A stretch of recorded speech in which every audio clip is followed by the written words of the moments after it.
মানিক বাবু ছিলেন একজন অবসরপ্রাপ্ত সরকারি কর্মকর্তা।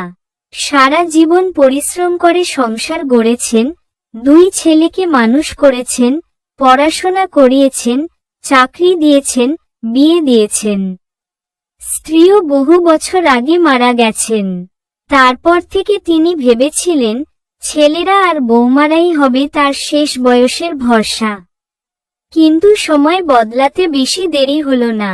দুই ছেলে এখন অনেক টাকার মালিক, বড় ব্যবসা, দামি গাড়ি, আলাদা জীবনযাপন, সবই আছে।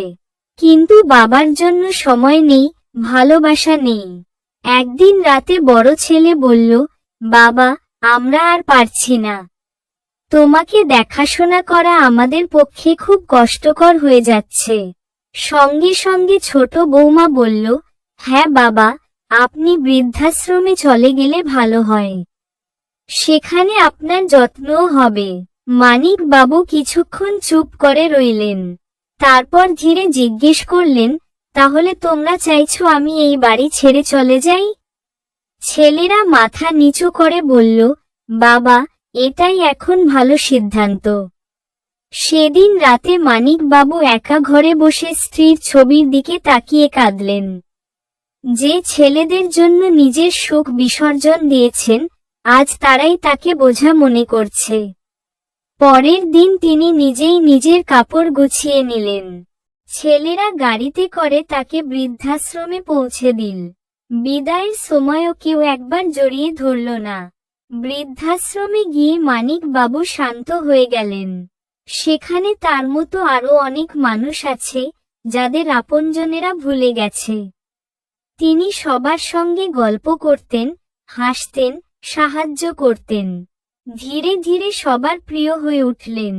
ঠিক 1 মাস পর বড় ছেলের ফোনে কল এল বৃদ্ধাশ্রম থেকে। নমস্কার, আমি বৃদ্ধাশ্রম থেকে বলছি। আপনার বাবা তার 40 কোটি টাকার সম্পত্তি এবং ব্যাংকের বড় অঙ্কের টাকা আমাদের প্রতিষ্ঠানের নামে দান করে গেছেন। এতে আপনাদের কোনো আপত্তি আছে কি? শুনে দুই ছেলে আর দুই বৌমার চোখ কপালে উঠল। তারা তাড়াতাড়ি বৃদ্ধাশ্রমে ছুটে গেল।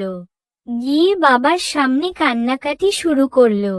বাবা, আমরা ভুল করেছি, তুমি বাড়ি চলো। মানিক বাবু শান্ত গলায় বললেন, যখন আমি তোমাদের ঘরে ছিলাম, তখন আমি বোঝা ছিলাম। আজ আমার সম্পত্তির জন্য আমি প্রয়োজনীয় হয়ে গেলাম। সবাই মাথা নিচু করে দাঁড়িয়ে রইল। মানিক বাবু আবার বললেন, এই সম্পত্তি আমি ঘাম ঝরিয়ে করেছি। ভেবেছিলাম তোমাদের ভবিষ্যৎ হবে। কিন্তু যাদের হৃদয়ে বাবার জায়গা নেই, তাদের হাতে এই সম্পত্তি দিলে সমাজের কোনো উপকার হবে না। তিনি বৃদ্ধাশ্রমে বৃদ্ধদের দিকে তাকিয়ে বললেন, এখানে যারা আছে, তারা সবাই কারো না কারো বাবা মা।